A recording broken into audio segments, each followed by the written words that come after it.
আসসালামু আলাইকুম। এটিএন বাংলা সংবাদে সবাইকে স্বাগত জানাচ্ছি। আমি মমরিনাজ মামি। শুরুতেই সংবাদ শিরোনাম। সীমান্তের ওপারে বসে পরাজিত শক্তি বিশ্বের কাছে বাংলাদেশকে মৌলবাদী রাষ্ট্র হিসেবে তুলে ধরার চেষ্টা করছে, অভিযোগ বিএনপি মহাসচিবের। ধর্মের নামে সংঘাত চায় না দলটি। সরকারকে বেকায়দায় ফেলতে দেশি বিদেশি চক্র তৎপর। চট্টগ্রামে আলিফের কবর জিয়ারত শেষে ধর্ম উপদেষ্টা। হত্যায় জড়িত 15 জন আটক।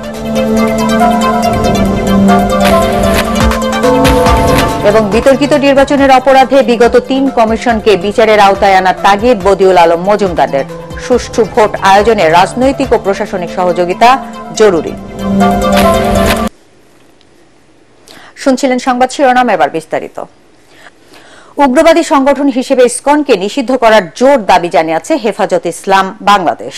শুক্রবার জাতীয় মসজিদ বায়তুল মোকাররমে এক বিক্ষোভ মিছিলে সংগঠনটির নেতারা বলেন, চট্টগ্রামে আইনজীবী সাইফুল ইসলামকে হত্যার পেছনে ইসকনকে ইন্ধন দিয়েছে সাবেক প্রধানমন্ত্রী শেখ হাসিনা ও তার দল আওয়ামী লীগ।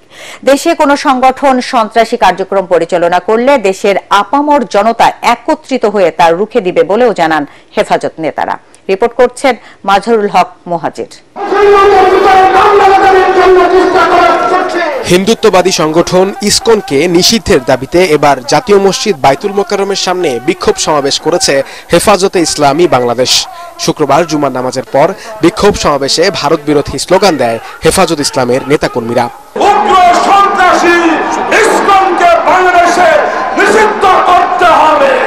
হেফাজতের নেতারা বলেন, ইসকন কোনো হিন্দু সংগঠন নয়, তারা একটি জঙ্গি সংগঠন।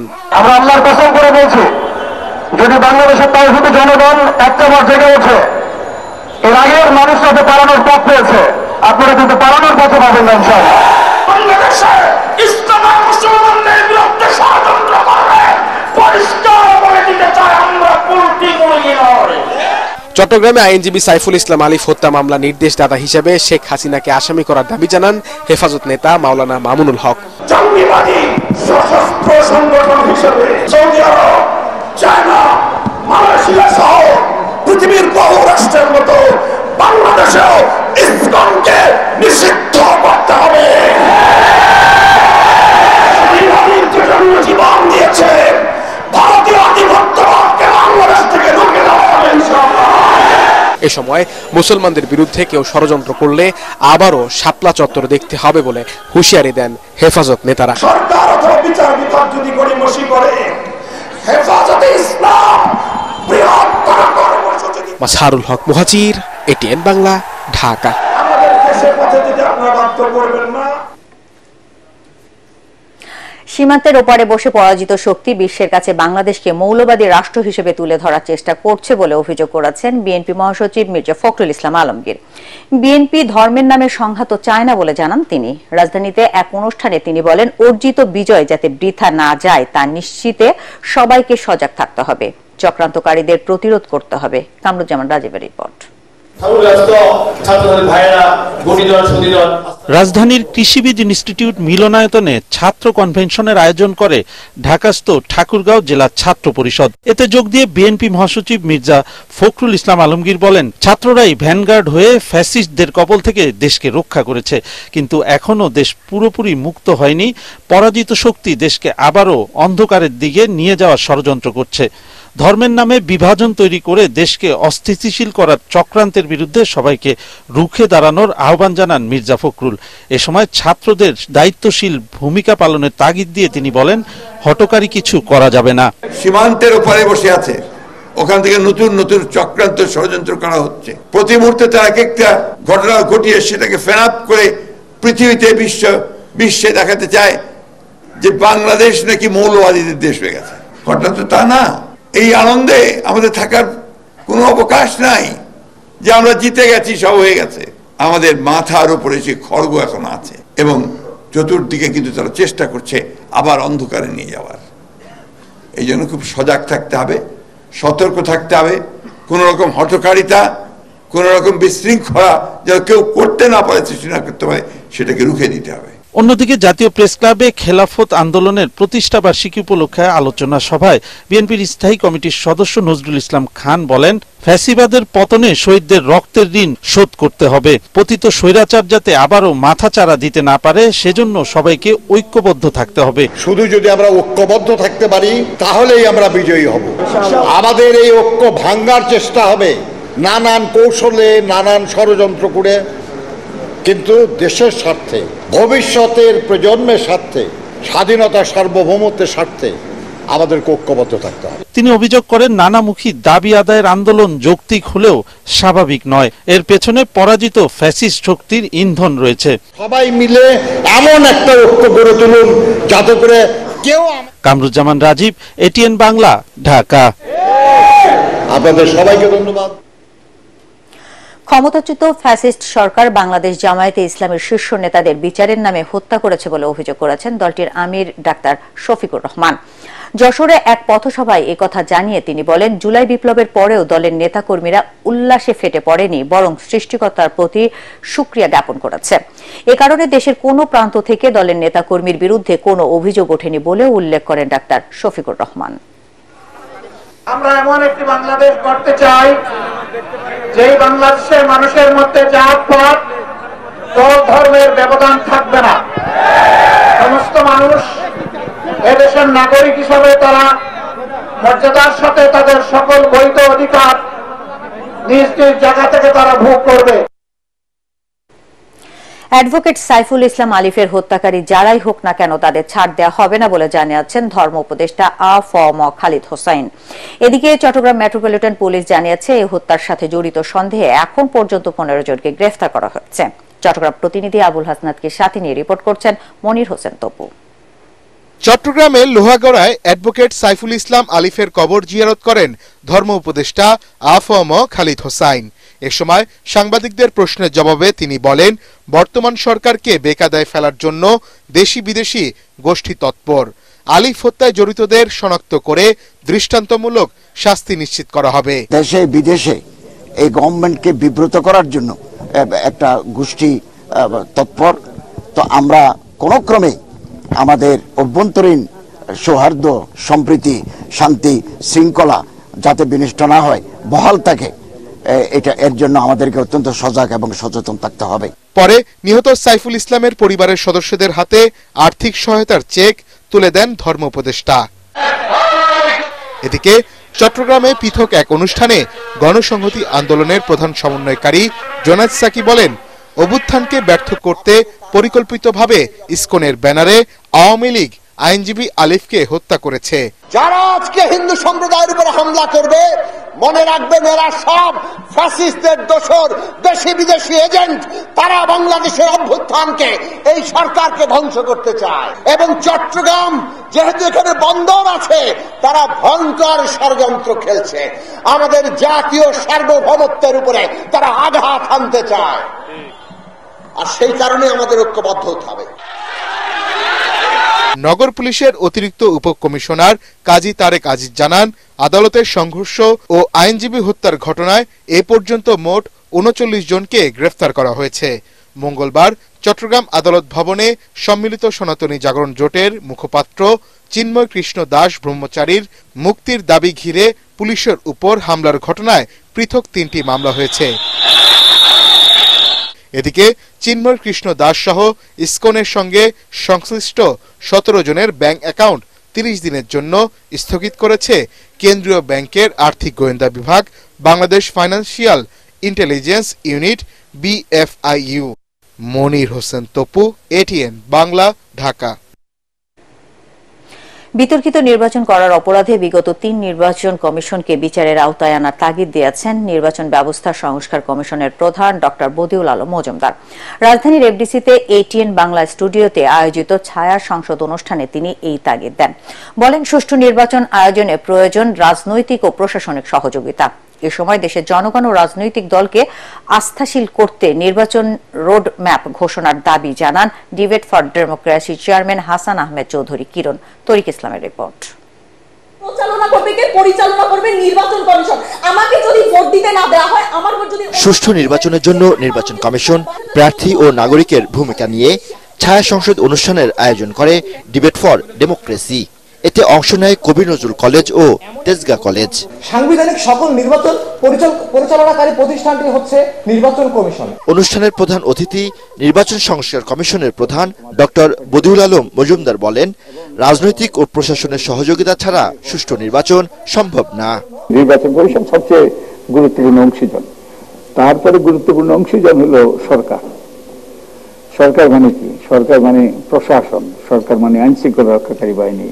কিরণ যে যাদের কথা বললো, যারা নির্বাচনী অপরাধ করেছে তারা কিন্তু এই সরকারি কর্মকর্তা কিংবা আইন শৃঙ্খলা রক্ষাকারী বাহিনীর সদস্য। তো যারাই যদি সদাচরণ না করে, তারা যদি সঠিকভাবে দায়িত্ব পালন না করে, তারা যদি নির্বাচনকে বিভিন্নভাবে প্রভাবিত করার চেষ্টা করে, তাহলে সবচেয়ে সুষ্ঠু, সবচেয়ে কার্যকর নির্বাচন কমিশনের পক্ষেও, সবচেয়ে শক্তিশালী নির্বাচন কমিশনের পক্ষেও, সবচেয়ে নিরপেক্ষ নির্বাচন কমিশনের পক্ষেও সুষ্ঠু নির্বাচন করা সম্ভব নয়। এই সময় বিগত 3 নির্বাচন কমিশনের বিতর্কিত ভূমিকার বিষয়েও কথা বলেন তিনি। যারা নির্বাচনী দায়িত্ব পালন করেছে গত 3টি নির্বাচনে, তারা কিন্তু এই নির্বাচনী অপরাধ করেছে। তাদেরকে বিচারের আওতায় আনা হয়নি এবং বিচারের আওতায় আনা উচিত। বিগত নির্বাচনে আমরা দেখেছি যে প্রধান দলগুলোকে নির্বাচনের বাইরে রেখে একতরফা বাকশালী কায়দা নির্বাচন করা হয়েছে। দিনের ভোট রাতে দেওয়া হয়েছে, বাক্সে ভরে তারা ভোট দিয়ে গিয়ে ভোটের বাক্স সেখানে নিয়ে গিয়ে যাওয়া হয়েছে। এবং সে কারণে বলি যে বাকশালী কায়দা যাতে বাংলাদেশের নির্বাচন না হয়। অনুষ্ঠানে সুষ্ঠু নির্বাচন আয়োজনে 10 দফা দাবি তুলে ধরে ডিবেট ফর ডেমোক্রেসির চেয়ারম্যান হাসান আহমেদ চৌধুরী কিরণ বলেন, অন্তর্বর্তীকালীন সরকারকে সঠিকভাবে কাজ করার সুযোগ না দিলে ব্যর্থ হতে পারে জুলাই বিপ্লব। আমাদের যে ছাত্র জনতা যে বিপ্লব হয়ে গেল, সেই বিপ্লব যদি ব্যর্থ হয়, অন্তর্বর্তীকালীন সরকারকে যদি আমরা ব্যর্থ করার চেষ্টা করি, অন্তর্বর্তীকালীন সরকারকে যদি আমরা সুযোগ না দেওয়ার চেষ্টা করি, তাহলে আমাদের নির্বাচনে বলি, আমাদের আইনের সংস্কারে বলি, আমাদের সুশাসনে বলি, আমরা কিন্তু কোথাও কিন্তু কিছু করতে আমরা পারবো না। আজকে বিএনপি বলি, জামায়াতে ইসলাম বলি, অন্য ছোট দলগুলো বলি, প্রত্যেকেরই কিন্তু এখন যে স্বপ্ন বুনছে দেশে একটা গণতান্ত্রিক সরকার প্রতিষ্ঠা হবে, একটা সুষ্ঠু নির্বাচন হবে, সকল কিছুই কিন্তু আমাদের ধূলিসাৎ হয়ে যাবে যদি আমরা অন্তর্বর্তীকালীন সরকারকে আমরা তাদের মতো করে কাজ করবার সুযোগ করে না দিয়ে দিই। ছায়া সংসদ বিতর্ক প্রতিযোগিতায় বিজয়ী তেজগাঁ কলেজ। তরিক ইসলাম, এটিএন বাংলা, ঢাকা। ধর্ম বর্ণ নির্বিশেষে গোটা বিশ্বের মানুষকে ইসরায়েলি আগ্রাসনের বিরুদ্ধে অবস্থান নেয়ার আহ্বান জানিয়েছেন বৈষম্য বিরোধী ছাত্র আন্দোলন। সমন্বয়করা বলেন, ফ্যাসিবাদের বিরুদ্ধে বাংলাদেশের ছাত্র জনতা যেভাবে এক হয়েছে, সেভাবে ফিলিস্তিনের গণহত্যা বন্ধ করতে ঐক্যবদ্ধ হতে হবে মুক্তিকামী সব প্রভাবশালী রাষ্ট্রকে। ঢাকা বিশ্ববিদ্যালয়ের আন্তর্জাতিক ফিলিস্তিনি সংহতি দিবস উপলক্ষে মার্চ ফর প্যালেস্টাইন কর্মসূচি থেকে এই প্রতিবাদ জানান কয়েকশো শিক্ষার্থী। রিপোর্ট করছেন আদ্দিন সজীব। ফিলিস্তিনের মুক্তির জন্য এই সংহতি, বিশাল পতাকা নিয়ে স্লোগানে উত্তাল ঢাকা বিশ্ববিদ্যালয়। আন্তর্জাতিক ফিলিস্তিন সংহতি দিবসে মার্চ ফর প্যালেস্টাইন কর্মসূচি দেয় বৈষম্য বিরোধী ছাত্র আন্দোলন। সেই ডাকে সাড়া দিয়ে রাজু ভাস্কর্যে হাজির হয় বিভিন্ন ছাত্র সংগঠন সহ ঢাকার বেশ কয়েকটি প্রতিষ্ঠানের কয়েকশো ছাত্রছাত্রী। কারণ ওদের উপরে অনেক কিয়া করা হচ্ছে, আমি যদি এখানে থাকতাম তাহলে ওদের যে কত কষ্ট। ফিলিস্তিন স্বাধীনভাবে একটি রাষ্ট্র হিসেবে যাতে এই পৃথিবীর বুকে বেঁচে থাকতে পারে, সেই জিনিসটা আমরা চাচ্ছি। একজন সাধারণ শিক্ষার্থী হিসেবেই আমি এসেছি শুধুমাত্র অন্যায়ের প্রতিবাদ করার জন্য, যেন এই জেনোসাইডটা বন্ধ হয়ে যায়। এরপর ভিসি চত্বর, ফুলার রোড, কেন্দ্রীয় শহীদ মিনার হয়ে রাজু ভাস্কর্যে শেষ হয় রিয়েলিটি। ৭৫ বছর ধরে ফিলিস্তিন শোষিত হচ্ছে, এটা একটা ইলিগাল অকুপেশন। এটা বন্ধ করার জন্য আমরা সবাই একসাথে হয়েছি আজকে, যাতে আমাদের ফিলিস্তিন মুক্ত পায়। ফিলিস্তিনে যেভাবে মানুষকে গণহত্যা করা হচ্ছিল, ঠিক একই কায়দায় এখানে অস্ট্রেলিয়ান মানুষ কিন্তু এই ফ্যাসিবাদী হাসিনা কিন্তু আমাদের এই মানুষদেরকে গুলি করেছে।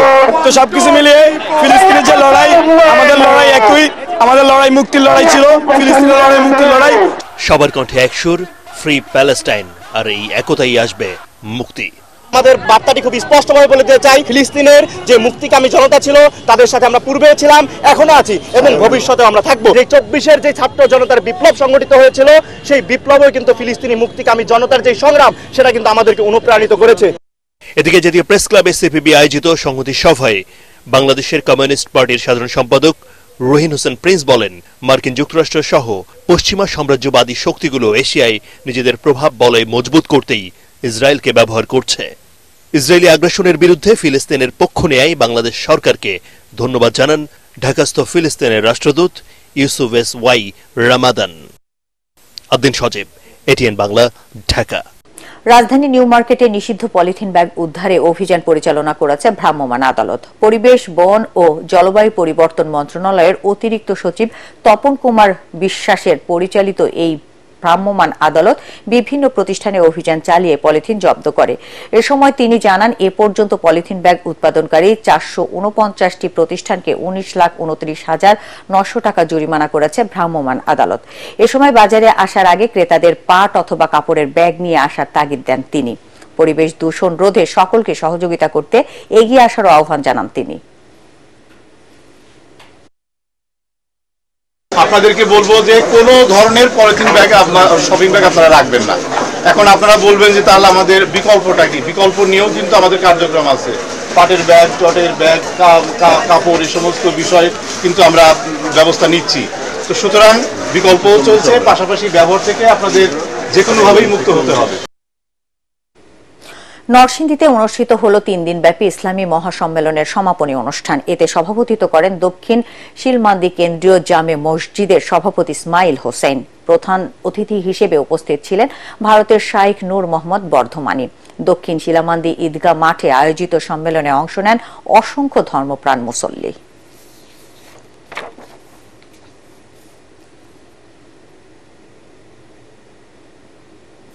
এবার পার্টেক্স খেলার খবর।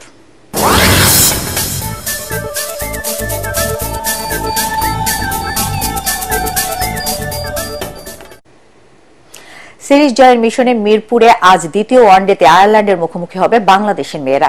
গতকাল দুপুরে ম্যাচ পূর্ববর্তী সংবাদ সম্মেলনে ট্রাইগেস কোচ নাসির উদ্দিন ফারুক বলেন, আইরিশদের চেয়ে তার দল শক্তিমত্তায় এগিয়ে থাকবে। সকাল 10টায় মাঠে নামবে দুদল। রিপোর্ট করছেন SM আশরাফ। সিরিজের প্রথম ম্যাচেই অনেক রেকর্ড গড়ে নিগার সুলতানা জ্যোতির দল।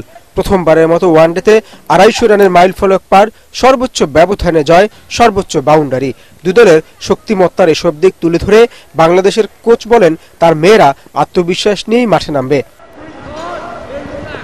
আয়ারল্যান্ডের আমার কাছে মনে হয় ওরা ডিপেন্ড করে পেস বা বোলিং সাইডটা, ওরা ডিপেন্ড করে সুইং এর উপরেই। যে প্রথম 10 থেকে 15 ওভার যদি আমরা সুইংটা হ্যান্ডেল করতে পারি, তো আমাদের মনে হয় ওই জায়গাটা আমাদের কনসার্নটা বেশি। দলের সুপ্তার অন্তর্ভুক্তি ব্যাটিং অর্ডারকে আরো শক্তিশালী করেছে বলেই মনে করেন বাংলাদেশের কোচ। এছাড়া ডট বল কম খেলার দিকে গুরুত্ব দেওয়ার কথাও বলেন তিনি। একটা পজিটিভ দিক আমার বলতে হবে যে আমরা কিন্তু ওই যে 252 রেকর্ডের মধ্যেও কিন্তু আরেকটা রেকর্ড যে আমরা ফার্স্ট টাইম 27 বাউন্ডারি মেরেছি। তো এটা কিন্তু ধরেন আপনার একটা আমাদের বড় টিমের সাথে কিন্তু ডিফারেন্সটা হয়ে যায় যে ডট বলের রেশিওটা হচ্ছে ওদেরও ডট বল থাকে, বাট ওরা বাউন্ডারিটা বেশি মারে। আসন্ন ওয়েস্ট ইন্ডিজ সিরিজের প্রস্তুতি আয়ারল্যান্ডের বিপক্ষে ম্যাচগুলো দিয়েই সারতে চায় বাংলাদেশ। SM Ashraf, ATN Bangla, Dhaka. কিংস্টনে দ্বিতীয় টেস্টে আজ ওয়েস্ট ইন্ডিজের মুখোমুখি হবে বাংলাদেশ। আন্টিগায় প্রথম টেস্টে 201 রানে পরাজিত হয় মেহেদী হাসান মিরাজের দল। ব্যাটিংয়ে এখনো ছন্দ খুঁজে পাচ্ছেন না টাইগাররা। বড় কোনো জুটি গড়তে না পারায় ভুগতে হচ্ছে বাংলাদেশকে। কোচ ফিল সিমন্স এবং সালাউদ্দিনের অধীনে অনুশীলনে সেই ব্যাটিং নিয়েই কাজ করছেন মাহমুদুল হাসান জয়, সাহাদাত হোসেনরা। যদিও বোলিংয়ে তাসকিন আহমেদ, হাসান মাহমুদরা নিজেদের সেরাটাই দেওয়ার চেষ্টা করছেন। আজ রাত 9টায় মুখোমুখি হবে দুদল। স্বাধীনতা স্পোর্টিং ক্লাব আয়োজিত ফুটবল টুর্নামেন্টের পর্দা নামল শুক্রবার। ফাইনালে এফসির কে 4-1 গোলে হারায় বরিশাল কিংস। খেলায় প্রধান অতিথি হিসেবে উপস্থিত ছিলেন বিএনপির কেন্দ্রীয় নির্বাহী কমিটির সদস্য তারিকুল আলম তেনজিং। বিশেষ অতিথি ছিলেন কাফরুল থানা যুবদলের সাবেক সাধারণ সম্পাদক হাবিবুর রহমান রাব্বি। অতিথি হিসেবে আরও উপস্থিত ছিলেন ATN ই-মার্টের DMD আব্দুল মতিন খান। খেলা শেষে বিজয়ীদের হাতে পুরস্কার বিতরণ করেন অতিথিরা।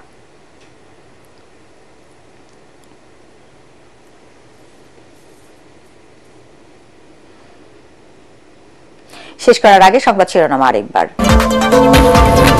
সীমান্তের ওপারে বসে পরাজিত শক্তি বিশ্বের কাছে বাংলাদেশকে মৌলবাদী রাষ্ট্র হিসেবে তুলে ধরার চেষ্টা করছে, অভিযোগ বিএনপি মহাসচিবের। ধর্মের নামে সংঘাত চায় না দলটি।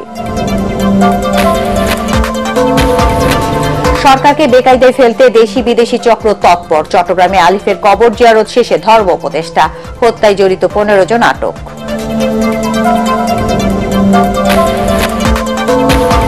এবং বিতর্কিত নির্বাচনের অপরাধে বিগত 3 কমিশনের বিচারের আওতায় আনার তাগিদ বদিউল আলম মজুমদারের। সুষ্ঠু ভোট আয়োজনে রাজনৈতিক ও প্রশাসনিক সহযোগিতা জরুরি। দর্শক, পরবর্তী সংবাদ দেখার আমন্ত্রণ জানিয়ে এখনকার মতো শেষ করছি। এটিএন বাংলা সংবাদ ইউটিউবে দেখতে ব্রাউজ করুন youtube/ATN বাংলা নিউজ। ধন্যবাদ সবাইকে।